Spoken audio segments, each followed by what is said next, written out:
Good morning, everybody. Welcome to Saturday Fantasy Baseball. I'm starting a minute early just to make sure that you guys get sound right at 9 o'clock. So I got, just to let you know, I'm going to try to pay attention to the chat room more today.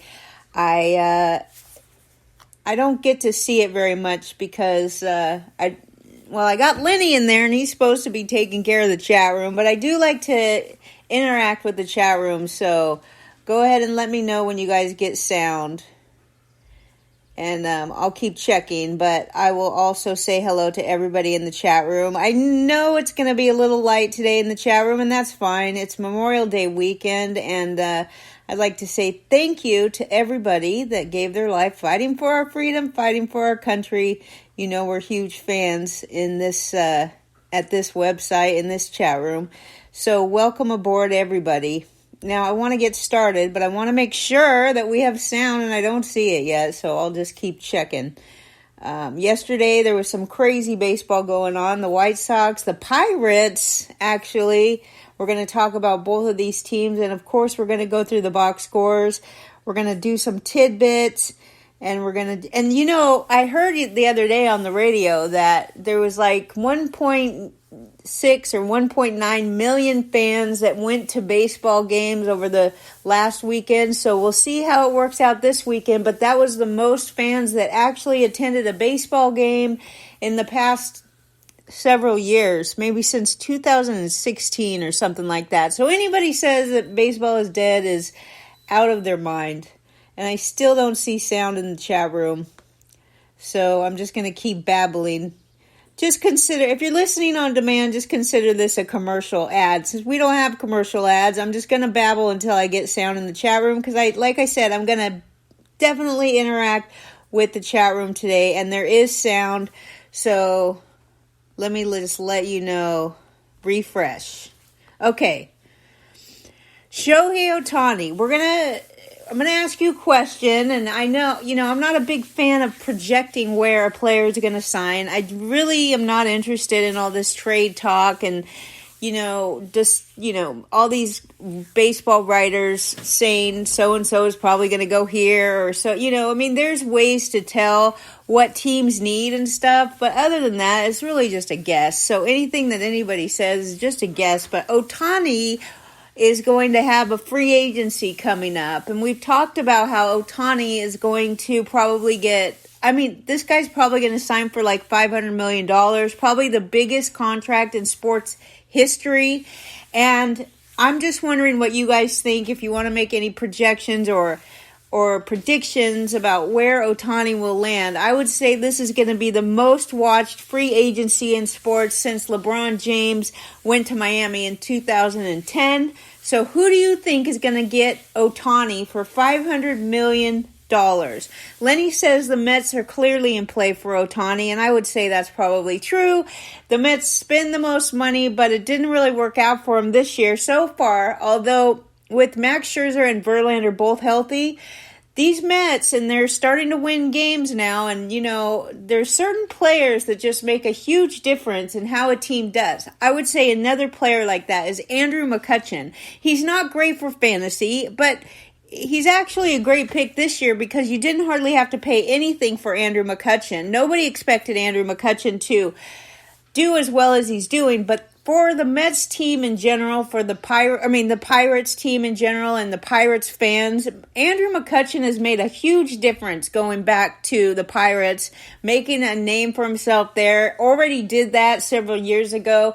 And it just seems like, if there's one thing I could point to why the Pirates are doing so good, a lot of it has to do with just Andrew McCutchen. He's a clubhouse guy. He's a leader. He's a veteran. He's a fan favorite. Blah, blah, blah. Plus, their pitching is not as bad as what it's been over the last 10, 15 years. Anyways, I'd like to know who you guys think is going to get the Ohtani contract. There's a guest, probably the Yankees by Data Premier. Welcome, everybody, to Saturday Baseball. Post 1958 says the Pirates could actually get Ohtani. Do the Pirates have that much money? I don't know. They have the best ballpark in baseball as far as I'm concerned. Anyway, moving on. Ronald Acuna. Is he the most dynamic player in the sport? He's 25 years old, and he really is the best version of himself right now. He has battled back from a devastating injury. And, when he first came back, he wasn't that good. So he said he had a lot of self-doubt, and he's really been able to overcome that. So we give him a lot of props. It takes a lot for a player to come back from stuff like that, especially when the expectations are so high. The expectations of Ronald Acuna could not be higher. And so I'm sure there's a lot of self-doubt. He said that he had a lot of self-doubt when he came back the first time and he didn't do well. But in the month of May, he's hit 7 home runs. He's stolen 9 bases. He's batting .290 with 13 RBIs and 23 runs scored, and he is probably the best player in baseball in the month of May. Although there's a couple other good ones too. The Angels have, I'm really thankful that I drafted Carlos Estevez. He was like one of the last available closers that actually was contending for the job as closer. And I remember in my drafts, I drafted him on a couple teams. I'm not really high on drafting closers too early. As you could see, Manuel Clase is not having a great season, even though he does have a decent amount of saves. There's several closers that have emerged that you could get later in drafts. And, a lot of people were drafting closers so early this year. I noticed it right away in drafts. I couldn't believe how many closers were being drafted so early and would never draft a closer like that ahead of a good starting pitcher. There were other people that argued with me over that, and it's reasonable argument that they're making. They say if you don't have one of these top closers in a 15-team league, you can't win without one of these good closers, and that's the reasoning behind them drafting closers so early. But I will never. Between saves and holds, if you're in a holds league and you're thinking of, I need more holds, I'm going to trade away a good starter for a guy that's going to give me holds, it's a huge mistake, because throughout the season, guys with holds, they come and go. There's, even in an only league, these holds you're able to pick them up off the waiver wire because people get hurt and there's so many more pitchers getting holds than there are saves or especially wins and strikeouts. That's just my opinion, but the Angels have Carlos Estevez and Matt Moore as their bullpen, their setup guy and their closer. Matt Moore he's got 12 holds, and Estevez is tied for third in the majors with 12 saves. The Angels are tied for second in the majors with 11 blown saves, but this is the thing. They've blown a lot of saves, but their starters, in 15 games this season, Angel starters have failed to get through at least 5 innings. So they don't have a lot to work with when it comes to their starting rotation. Hunter Greene yesterday we're going to talk about both the Hunters today, Hunter Brown and Hunter Greene. Hunter Greene is obviously the Reds' starting pitcher who throws hella fast. He got his first victory of the season yesterday. He struck out 11 batters through 6 hitless innings. It was a great outing by Hunter Greene. It was the second time in his career that he pitched 6 or more innings and finished with no hits allowed. The only other time an MLB pitcher had 2 such starts in his first 2 seasons was in 1938. So Hunter Greene doing great. Now, Yoan Moncada is 1 for 28 on the road this season. He's got a .035 batting average and a .098 on base percentage. Literally all 3, batting average, on base, and slugging, are all under 100 this season. So do not play Yoan Moncada on the road. He's 1 for 28. And it's a DFS tidbit for those of you who like to engage in DFS. You should have a notebook because we don't really dedicate a specific amount of time to DFS, but we always let you know tidbits that could help you in future DFS lineups, like who to play on the road, who to play, who's really good at home, who's great against lefties. We try to bundle that into our fantasy information and box scores and stuff like that because we know it's helpful for you guys. Daniel Ferrara is here. I'm thankful that you're here today, Daniel. We get to talk great news about the White Sox, which is very rare, but we do get to do that today. And King Turd and Turd Jr. and Mrs. Turd and the future Turdette, who will be here in August. The White Sox had 3 triples yesterday. The only other team with 3 or more triples in a game this season is the Phillies, who had 3 triples on opening day, and they still lost the game at Texas. Aaron Hicks is officially a free agent now that the Yankees released him. The Yankees are paying him $10.5 million this year. They still owe him $20 million after this season. And I cannot pronounce this guy's name, but you know who I'm talking about. Esteury Ruiz. Esteury.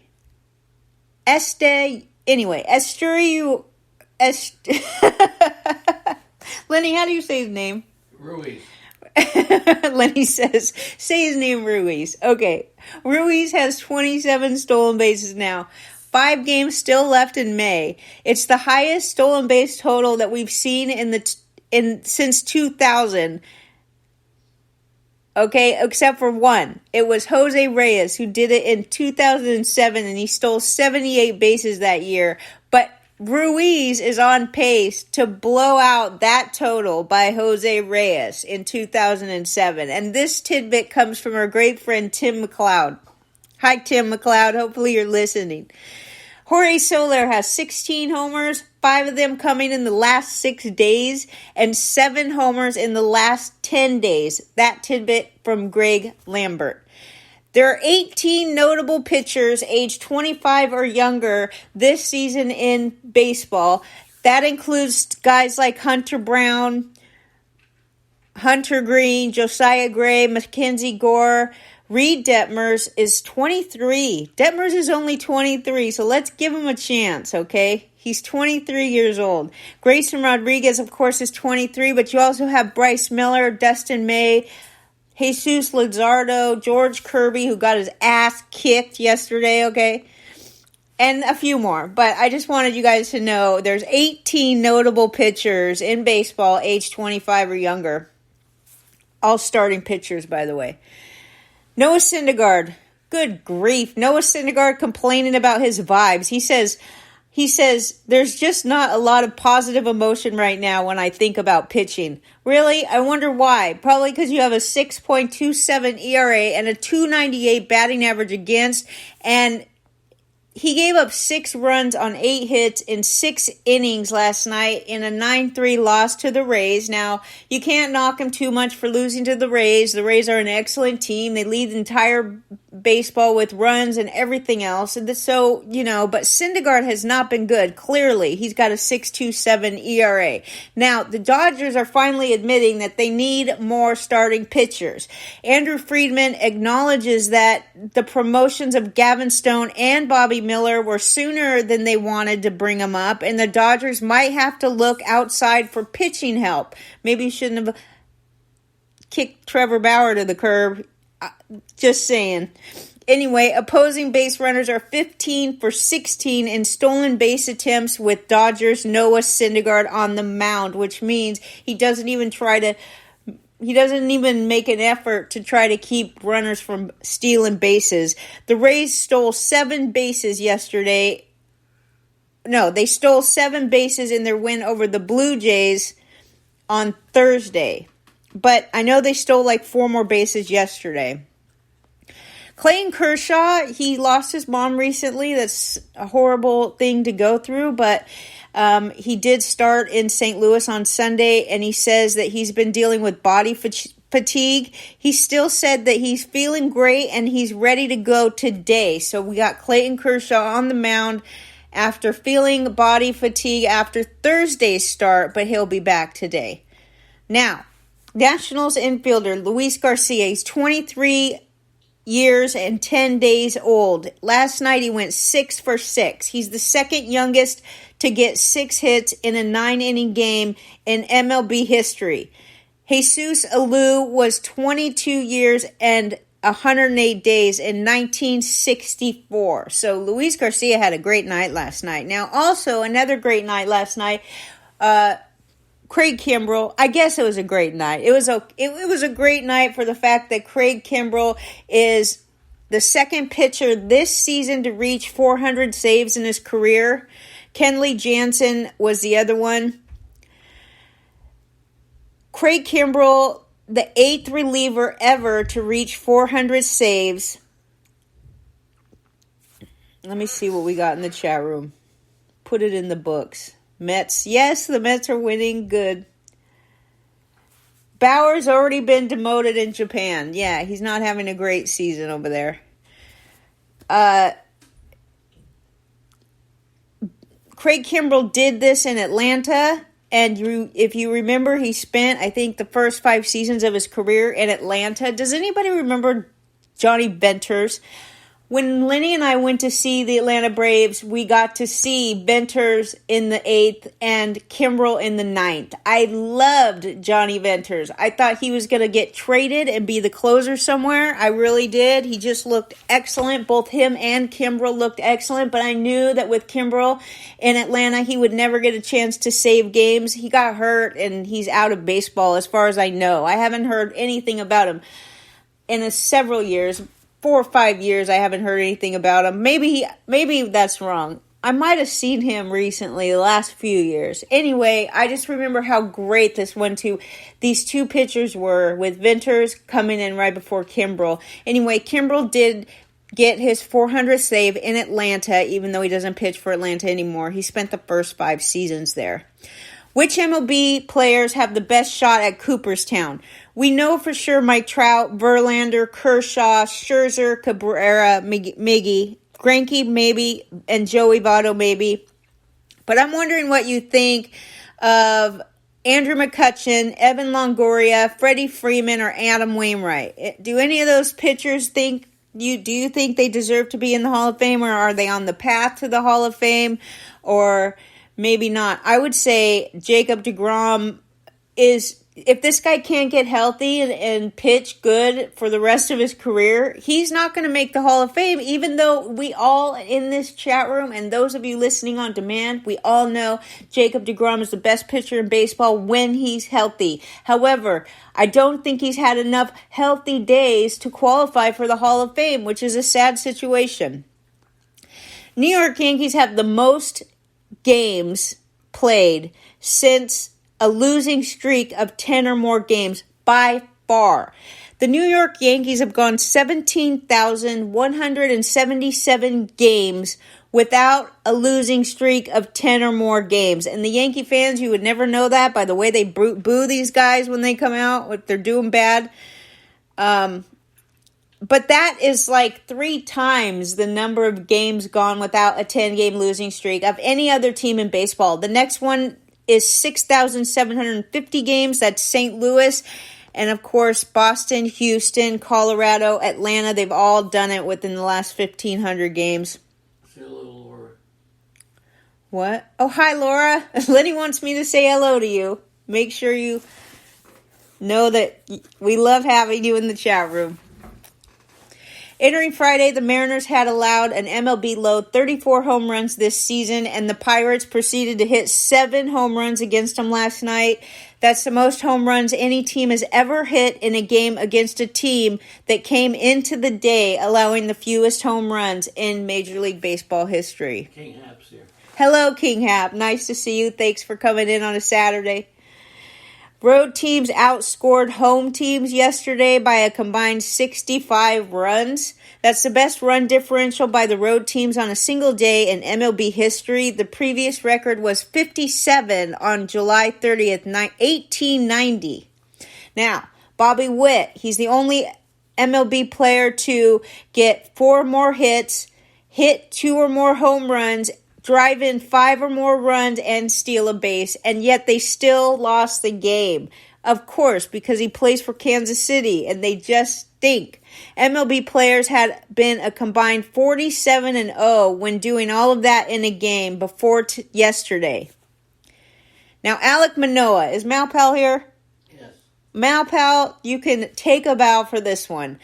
I'm not trying to dog on Alek Manoah, okay? But Malpal saw this so early. He saw it when Manoah was doing great. He actually had Manoah on a team, and he traded him because he saw what was going to happen.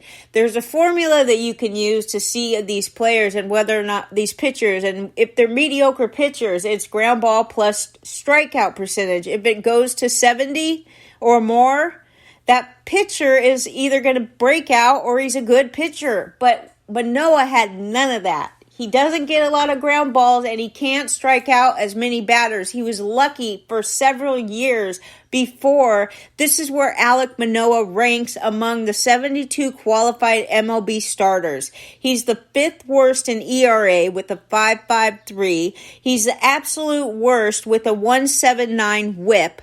He's the absolute worst in walks per 9, 6.37 walks per 9. He also needs 19.08 pitches on average to get through an inning, which ranks the worst.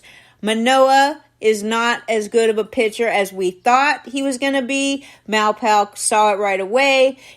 I can't knock him for being a little overweight because some pitchers are better overweight, but the point is that overweight, it matters in this situation because I've heard that he doesn't have great work ethic. When you're not willing to make adjustments and you're not willing to adjust with the batters, you're not going to be successful. You really have to be more like Vladdy Jr., who was absolutely gung-ho about getting better no matter how good the media said he was or how good his history was. He was going to get better, and he did it. And he got himself in shape, and you could tell he really worked hard for that. Alek Manoah is not doing that. So, congratulations to Malpal for seeing that early. Now we're going to get to the games. Okay. Room is on fire. Okay. Let's go.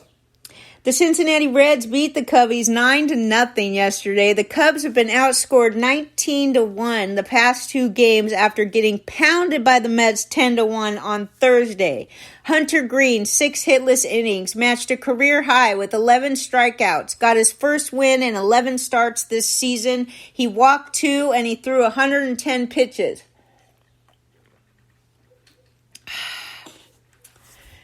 Cubbies got their only 2 hits in the 8th against the pitcher Eduardo Salazar. They were shut out for the first time this season. Justin Steele took a beating in his shortest start of the year. He was 4th in the National League in ERA coming in. He got tagged for a season worth 6 runs. 5 of those were earned. He's matched a career high by giving up 10 hits. Not a good outing for Justin Steele. He only lasted 3 2/3 innings, 70 pitches for 3 2/3. Matt McLain, Spencer Steer, Tyler Stevenson, and Stuart Fairchild each had 3 of Cincinnati's season-high 19 hits. Stevenson capped a 2-run first with an RBI single, doubled and scored in the 3rd. He went 3 for 5, 2 RBIs, 1 run scored, and his 9th double. Will Myers has a kidney stone, so the Reds put him on the 10-day injured list, and they recalled outfielder Will Benson from AAA Louisville. Cubs manager David Ross says Cody Bellinger is getting better, but he's still experiencing pain. Bellinger was eligible to come off the injured list on Friday. Hopefully he'll be off this weekend so we can put him back in our lineups, those of us that have him in fantasy. Jameson Taillon, who is 0-3 with an 8.10 ERA, is going up against the rookie lefty Brandon Williamson, who's 0. He's got a record of 0 with a 3.60 ERA. Both of them are seeking their first win. The Cubs have lost all 7 games that Taillon started, and he got tagged for 8 runs in 2 1/3 innings in Philadelphia last week. Here we go, Daniel. Woohoo! The White Sox... You don't do that very good. You're right, I don't. I pretty much suck at woohoo. Okay, the White Sox beat the Tigers 12-3 yesterday. The Tigers finished 1 of 9 with runners in scoring position, and they left 8 runners on base. The White Sox had 17 hits and hit 3 triples in a game for the first time since 2017. Lance Lynn allowed 3 runs, 1 earned on 3 hits and 5 walks. 5 walks, okay? He struck out 5 in 6 innings. He walked the leadoff batter, and then he gave up a double and allowed a single to load the bases before he got out of a jam by striking out a couple batters. But I do not like the walk situation with Lynn. When you're walking 5 and you're striking out 5, at least he made 6 innings. I'll give him that. He actually has a 1.89 ERA in his last 3 starts. Joey Wentz gave up 5 runs on 6 hits, walked 2 over 4 innings. He's given up 16 earned runs in his previous 4 starts. The White Sox roughed up Wentz's replacement too, which is Mason Englert. He gave up 3 runs on his first 10 pitches and walked a batter. Andrew Vaughn hit a 2-run homer and he drove in 3 runs. Yoan Moncada also had 3 RBIs. That gave Chicago an 8-1 lead in the 5th inning. Liam Hendriks threw at batting practice. Eloy Jimenez has not hit well on his rehab assignment at AAA Birmingham, but that means he's close to coming back, number 1, and the manager says he's not concerned. The whole point is to just get him out there and get him ready to go. So Eloy is coming. How many times in our lives are we going to say Eloy is coming, okay? Sing it. Eloy's coming. Lenny told me to sing it. Do I suck worse at the woohoo or the singing? That's bad. Okay. I'm not a good singer, but I still love to sing. White Sox Jake Marisnick accepted his assignment and was outrighted to AAA Charlotte. Detroit Tigers Michael Lorenzen goes today against Jesse Schultens. Jesse Schultens is 0-2 with a 2.25 ERA, and Lorenzen is 2-2 with a 4.08 ERA. So, in one of my teams, I'm so embarrassed to say this, but let me put it in context. There's 15 teams in this league. It's like the 4th year of a dynasty league. Each of the 15 teams is allowed 50 players, and it's a bunch of experts in this league. And I'm not actually doing that bad in this league, but I literally have Michael Lorenzen, Patrick Corbin, Zach Greinke, all on the same team, and I throw them out there every week. Oh, and I also have Rich Hill on that team. I'm actually not doing that bad because I have lots of saves and holds, but it's pretty embarrassing just to say I even have any of those guys, okay? All right. The Major League best Tampa Bay Rays beat the NL West leading Dodgers 9-3. Yay, I love when the Dodgers lose. It was the first meeting between the teams since the 2020 World Series. The Rays lead the majors with 99 home runs. Tampa Bay is 25-5 at home. 8 Rays pitchers gave up 9 hits and 6 walks and limited the Dodgers to 3 for 14 with runners in scoring position. Cooper Criswell earned his first big league win. He replaced opener Jalen Beeks with 2 outs in the second and allowed 1 run, 4 hits, and 3 walks in 4 innings. He's 26 years old and he worked out of jams in all 3 of his full innings. Noah Syndergaard again gave up 6 runs and 8 hits in 6 innings. Yandy Diaz homered and drove in 2 runs. Yandy Diaz was out of the lineup for a couple days because he had a private family matter, but he's back in and he's batting .333 with 12 homers, 29 RBIs, 37 runs scored, and .435 on base percentage. Jose Siri, 2-run homer. Freddie Freeman extended his hitting streak to 15 games because he went 2 for 4 with a walk. Freddie Freeman is batting .433, 26 for 60 over the stretch. Taylor Walls singled with 2 outs, stole second and third on consecutive pitches, and then scored. Tampa Bay stole 4 bases one day after getting 7. J.D. Martinez picked up his 16th RBI over his last 13 games and ran his hitting streak up to 10 games. Today, again, you get to see Kershaw, but also you get to see Tyler Glasnow making his season debut. Here we go, Malpal. Finally some good news for you, buddy. 5-1, the Padres beat the Yankees. Juan Soto, Fernando Tatis, they didn't just hit 2 run homers, but then they flip the bat. They're making memories. They really, I don't know. I mean, I'd like to hear how you feel about this, Padres fans, because I don't know if they're good enough to stand there and showboat as much as they did, but they go and they dance and they flip their bats and then they take forever to run around the bases. And honestly, I don't think they were even at home. Yes, they were. They were at home. So I'll give them a little. Each time a player homers for the Padres, the batter poses in the dugout with the base runners for a Polaroid that is added to the celebratory wall in between the clubhouse and field back at Petco. No, this was in New York where they were showboating around in front of Yankees fans, okay? I don't like it. I think, I'm glad that they're doing that. I'm glad they're hitting home runs, but I don't know. Showboat at home where you have a lot of fans. I'm sure the Yankees fans were going crazy, booing them and throwing things at them. I don't know. I didn't see the highlights of this game. Anyway, all I know for sure is that I'm pleased about Joe Musgrove. He finally had a good outing, okay? 6 1/3, 6 hits, 1 earned run, struck out 6. There was 46,724 fans at Yankee Stadium. It was the third sellout this season. San Diego is 24-27 and 6.5 games behind the Dodgers. The Yankees are 30-23 following their third straight loss, 8 games back of Tampa Bay in the AL East.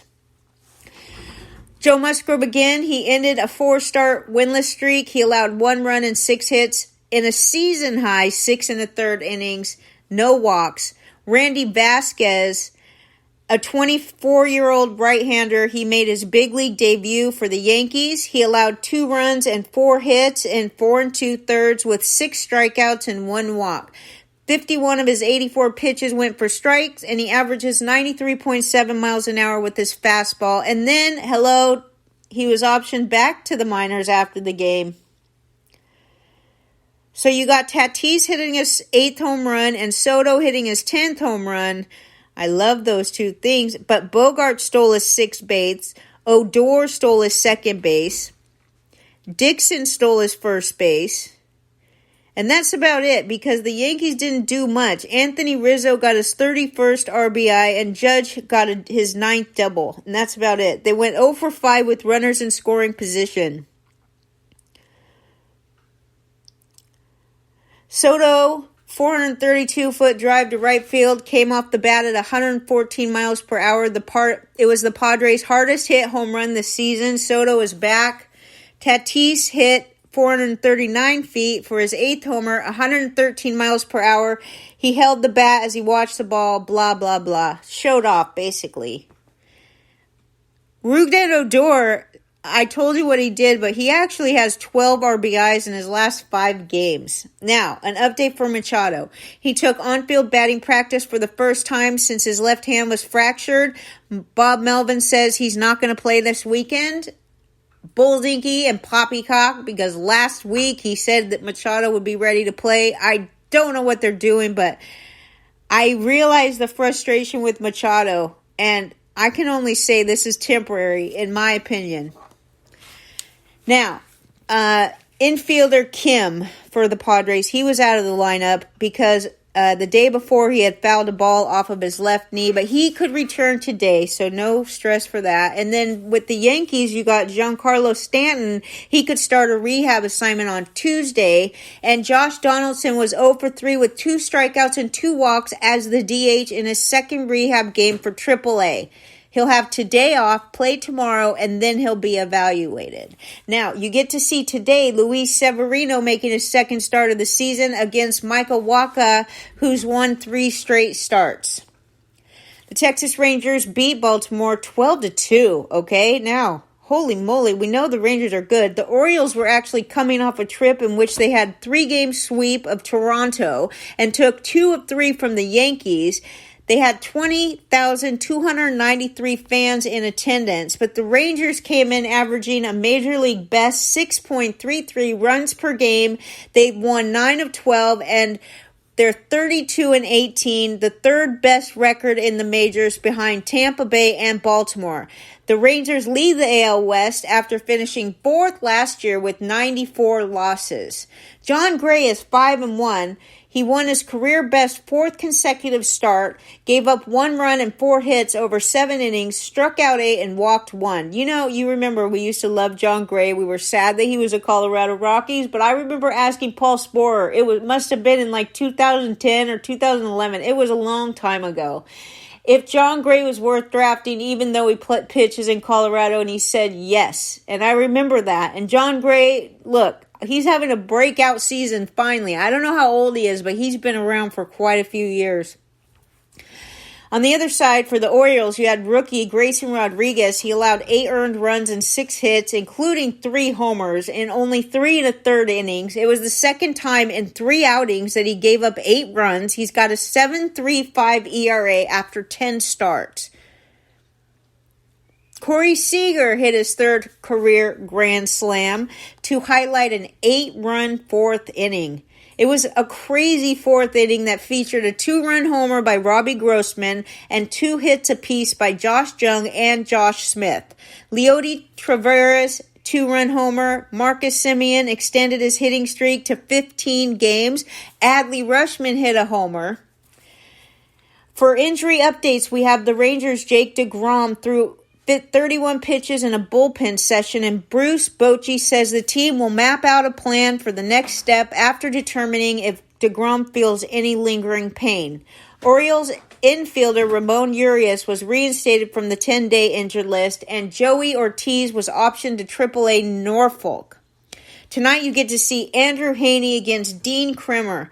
Andrew Heaney is 3-2 with a 2.98 ERA and 8 starts since the last time he pitched against Baltimore, where he allowed 7 runs over 2 2/3 innings on April 4th. So Andrew Heaney, not good luck against the Orioles, but he has been pitching well. Dean Kremer he's had a great month. He's gone 3-0 in May with a 1.96 ERA. I would tend to, you know what? You can get Dean Kremer for super cheap today. He's having a great May, so the momentum is behind him, and I don't think the Orioles are going to be so easy to give up a win again to the Rangers. We'll have to see. Shane Bieber worked into the 7th inning of the St. Louis-Cleveland game.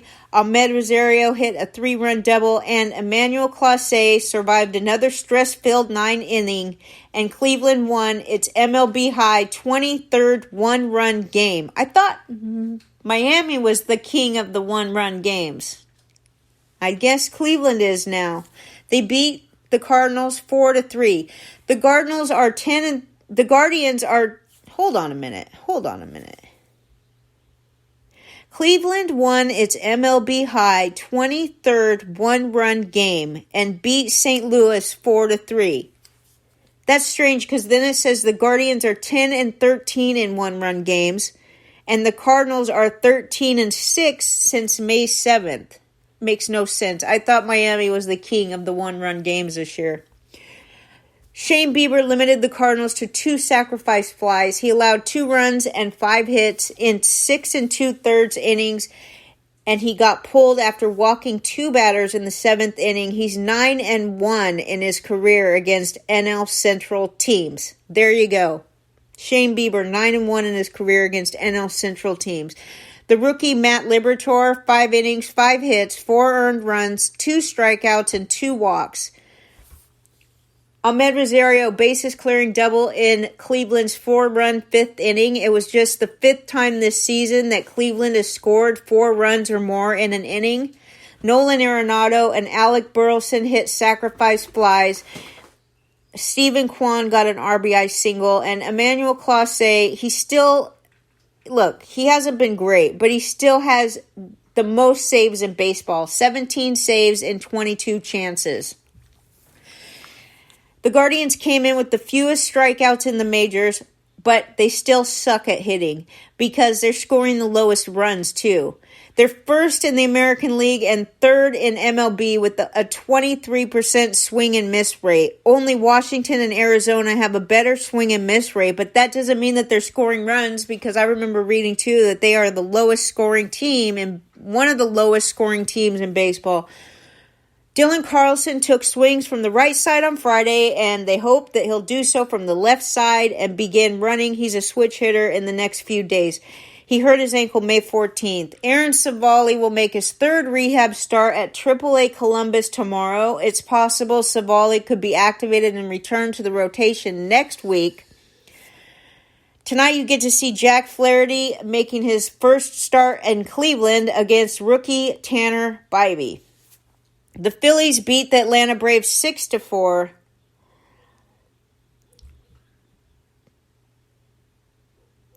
Let's see.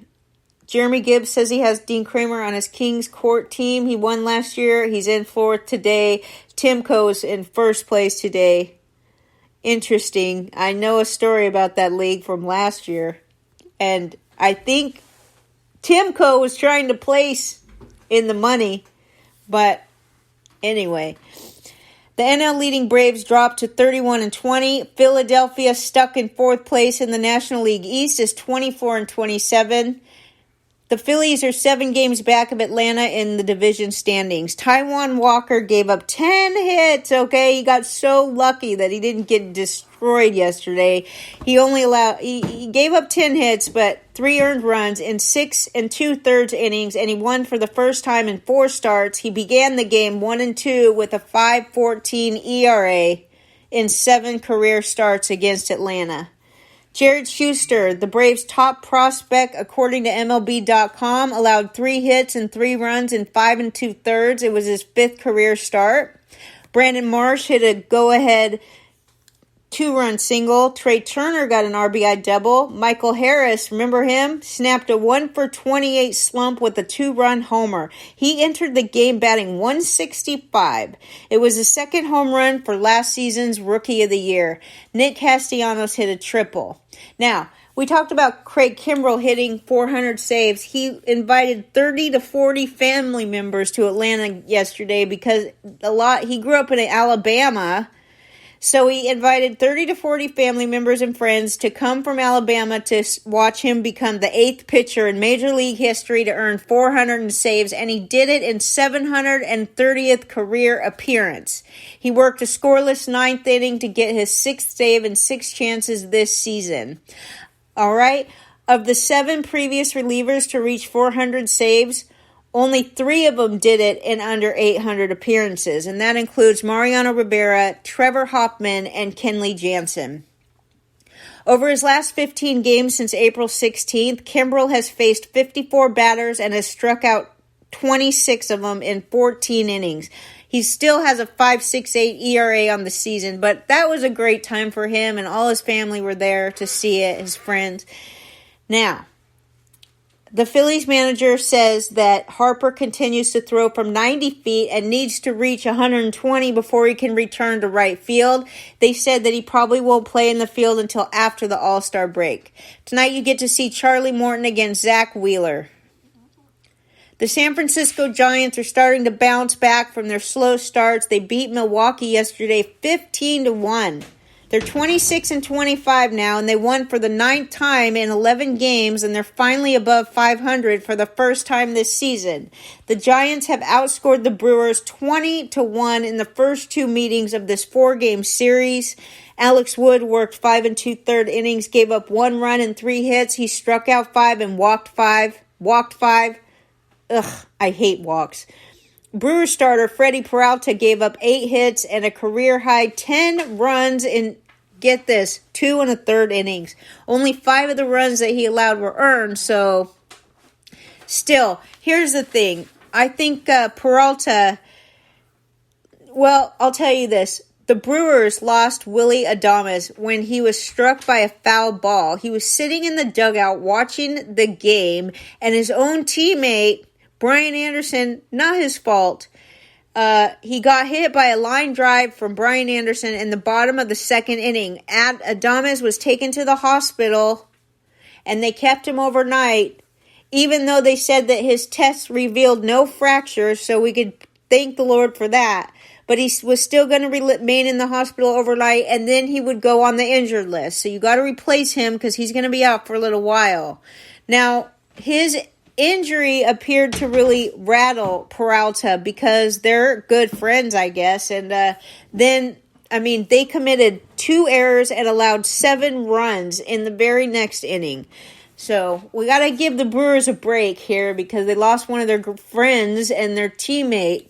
And that's a pretty scary situation. He had to go to the hospital. He had to stay overnight. And we're thanking the Lord that he did not have any fractures in his head. That's not the first time this year. There's a lot of hit. I don't know if there's any more than any other year, but it does seem like people are getting hit a lot. Anyways, we're going to give the Brewers a pass for what happened yesterday over that because, like I said, right after that happened in the bottom of the second, the Brewers committed 2 errors and allowed 7 runs in the top of the 3rd inning. But Mitch Haniger drove in 4 runs. He went 3 of 5 with a 2-run homer and a 2-run double. Patrick Bailey went 4 of 5 with 3 RBIs. J.D. Davis went 3 for 6 with 3 runs and 3 RBIs, including a 2-run homer. Brett Wisely hit a 3-run homer and went 2 for 5. Yastrzemski was 3 for 5 and scored 2 runs, and Michael Conforto scored 3 runs. Tristan Beck pitched 3 1/3 innings to earn his first career save. The Brewers recalled Ethan Small, left-handed pitcher from AAA Nashville. He was 0-2 with a 2.33 ERA in 12 relief appearances with Nashville. He allowed 5 runs and 9 hits while pitching 3 innings of relief yesterday against the Giants. Trainer's Room. If you need some updates here for injuries in the Giants, you have Thairo Estrada. He was kept out of the starting lineup due to a sore left wrist. And tonight you get to see Logan Webb, who's 3 and 5, even though he's doing great now. I think he's finally started the season. He still has a 2.91 ERA, but he's a great pitcher, and I'm not regretting drafting him now anymore because he's been better. Anyway, he has to go up against a tough matchup in Corbin Burns. But Corbin Burns is 4-4 with a 3.97 ERA. So even Corbin Burns is not great this year.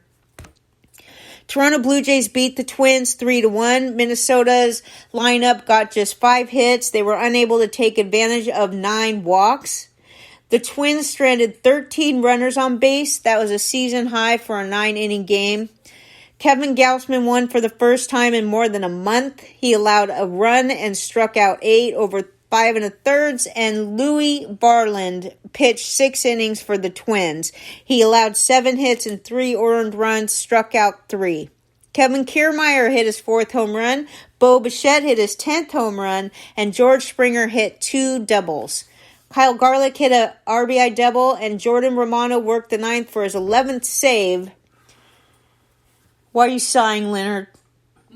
Is it going good? It's great. What are you doing in the chat room? Are you chatting? Eddie Heckman. Okay. Is Eddie here? Eddie just joined us. Good morning, Eddie Heckman. Great to see you back. J.R. Matz, nice to see you too. Everybody, great to see you.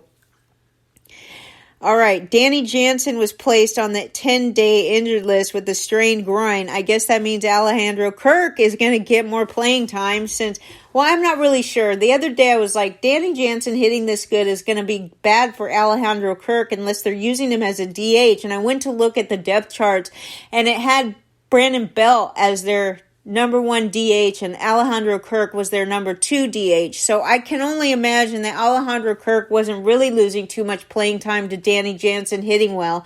But now Danny Jansen is on the injured list, and they did recall another catcher to take his place, Tyler Heineman from AAA Buffalo. Carlos Correa returned to the lineup after missing the last 2 games with soreness in his left foot. You just never know about this guy. Today you get to see Chris Bassett against Pablo Lopez. Bassett, in his last outing, he snapped his 28-inning scoreless streak by the Rays. But Pablo Lopez is winless in 4 May starts despite pitching with a 3.75 ERA in 24 innings. The Nationals beat the Royals 12-10 yesterday. Lane Thomas opened the game with a home run. It was an 8-run inning. It was the largest scoring inning in Nationals history. That was the 6th inning. Jordan Lyles. Jordan Lyles, what a nightmare. He's 0-9 on the season. He allowed 5 earned runs in 5 innings, 6 hits, 3 walks, 2 strikeouts, and then Staumont came in after him. And boy, he gave up 4 earned runs in 1/3 of an inning. All right, so Patrick Corbin, look, man, compared to these two guys, Patrick Corbin was an ace yesterday. He worked 6 1/3 innings, 6 runs, 7 hits, 4 walks, and 6 strikeouts. Oh, that sucks. He's still an ace compared to 0-9 Jordan Lyles, okay? Between him and Staumont, they gave up 9 runs. Forget it, okay? Chad Cole got his first save yesterday, and Carl Edwards Jr. got his 10th hold. Corey Dickerson hit a 3-run homer.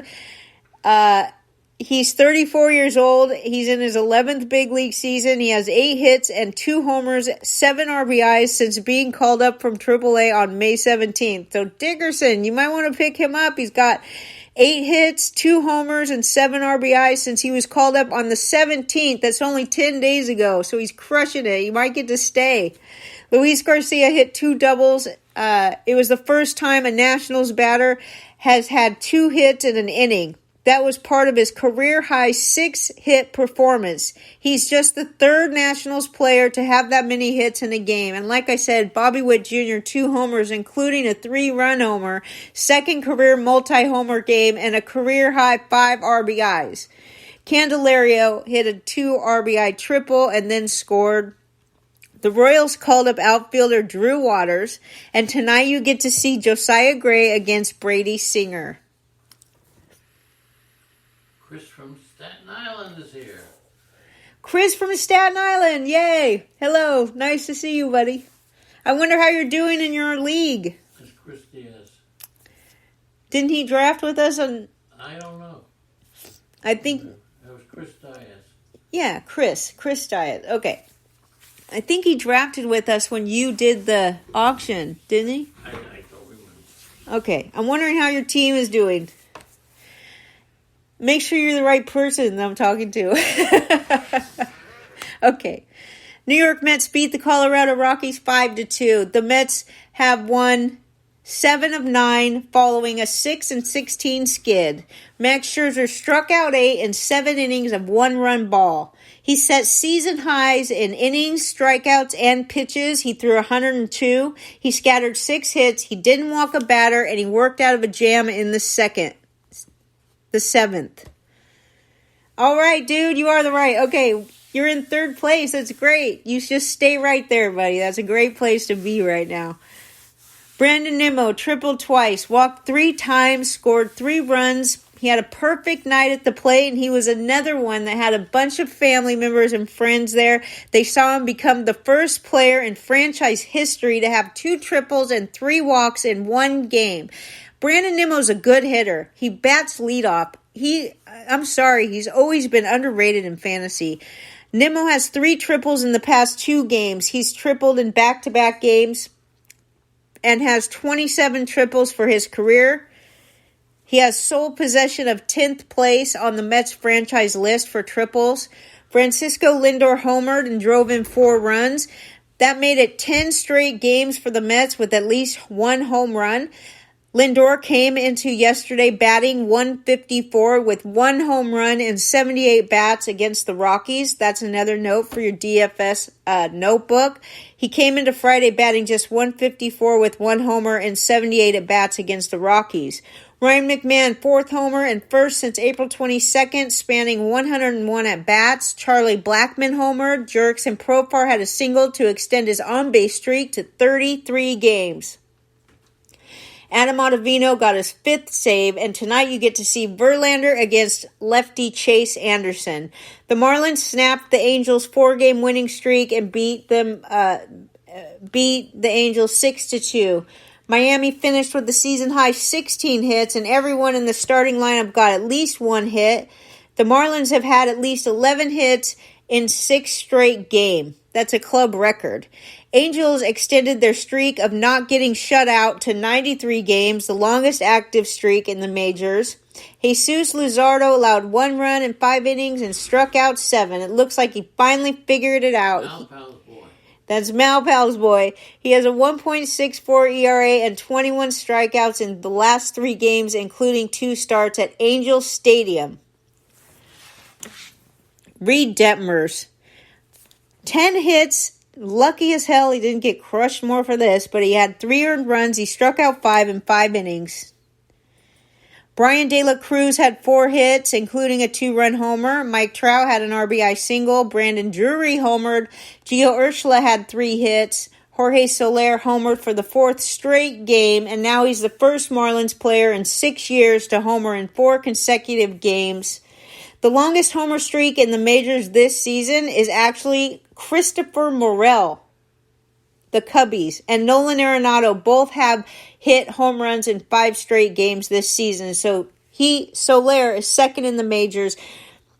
He's got 16 home runs. He has 11 of those home runs in May, just 1 off the team record.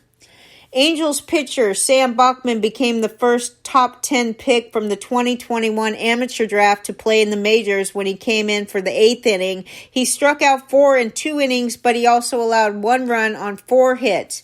He threw 47 pitches and 27 for strikes. He issued 2 walks.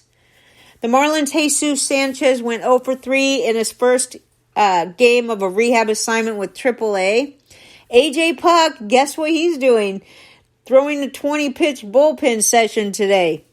Oh, God, this guy. Anthony Rendon, he swung a bat for the first time in nearly 2 weeks. Tonight you get to see Edward Cabrera against Ohtani. Now, Edward Cabrera has been pretty good. I mean, his ERA doesn't say that, and his record doesn't say that. He's got a 5.05 ERA, and he's 3 for 4 on the season, but he has 7 straight games with at least 5 strikeouts. He has to go up against Ohtani tonight, which is never a good thing, okay? Never a good thing. Last time he pitched, Ohtani pitched 7 shutout innings and struck out 10 last time he faced Miami. That was last season. The Red Sox snapped a 4-game losing streak. They beat Arizona Diamondbacks 7-2. The Diamondbacks were coming off a 6-3 road trip, taking 2 out of 3 games from the A's, Pirates, and Phillies. Chris Sale is back. He threw 5 strong innings. They only pulled him after 73 pitches. Now, I'll say this. They pulled him after 73 pitches in 5 innings because he was feeling sick to his stomach. But if it only takes you 70 pitches to get through 5 innings, that's efficient and effective, okay? So, it was his 4th consecutive impressive outing. He gave up 1 run on 4 hits. He struck out 3 and he walked 1. His ERA on the season is still 4.72, and he's 5.2 record. But he started off the season horrific, but he's done good the last 4 starts, so we'll keep it going for Chris Sale. Brandon Pfaadt gave up 5 runs on 8 hits over 3 2/3 innings. He has an 8.37 ERA in 5 starts, and his status on the roster is in jeopardy. Zach Davies is going to return to pitch today, and Brandon Pfaadt may not have a job in the rotation afterwards. Kiki Hernandez hit a 2-run homer. The Red Sox finished with 14 hits, 3 each for Verdugo and Casas. Your boy, Verdugo, King Hap. And my favorite, I swear, I had a couple good recommendations that really only I was telling people about, so I'm going to brag for a second on that. One of them was Zach Eflin, who I cheer for every single time he goes out there. One of them was DeSclafani, who I told all of you that he was going to make it to the rotation, but all the experts didn't believe that because he wasn't in the depth charts in the rotation. And then the other one is Lourdes Gurriel Jr., who I told you that was going to get a chance to be in the batting order, not at the bottom. And he is a good hitter, and he always has been, but he never really got the chance to shine in Toronto. Well, now he's in Arizona, and he's crushing it. He hit an RBI triple, extended his hitting streak to 17 games as the longest active streak in the majors. He's in the majors. All right. Ketel Marte singled, reaching base for the 25th straight game. The Diamondbacks called up Jake McCarthy. They send Dominic Fletcher to AAA. Boston Paul was upset about Dominic Fletcher being demoted. He was batting .308 with 2 homers in 22 games, but over the last 10 games, he was batting .154 and was only 6 for 39. So they sent him down and brought up Jake McCarthy. Tonight, Zach Davies returns from his oblique injury, and he, depending on how he pitches, you might not have a long shelf life. All right, shelf life for Brandon Pfaadt in the rotation. Garrett Whitlock is going up against Zach Davies. The Astros beat the A's 5-2. Now, the A's actually, the good news is the A's had a lot of people at the game yesterday. It was their first fireworks game of the season. The Oakland A's are 10-43. They have the most losses over the first 53 games since 1900. They lost their season high 9th straight and 12 of the last 13 and have scored 2 or fewer runs in 8 consecutive games. That's the second longest streak since 8 in a row from May 10th to 18th in 1979. The Astros lost back-to-back games at Milwaukee following an 8-game winning streak before they came into this game. Hunter Brown, I'm telling you, I love this kid. I know I'm not the only one that liked him, so I'm not going to brag about that, but I really do like him. If you watch him pitch, you could see how good he is. He struck out a career-high 10 over 7 innings and retired 16 straight batters during one stretch. Of course, the hit that he gave up and a single was Esteury Ruiz. He gave up a hit to Ruiz in the first inning, and then he didn't allow another base runner until the 6th inning.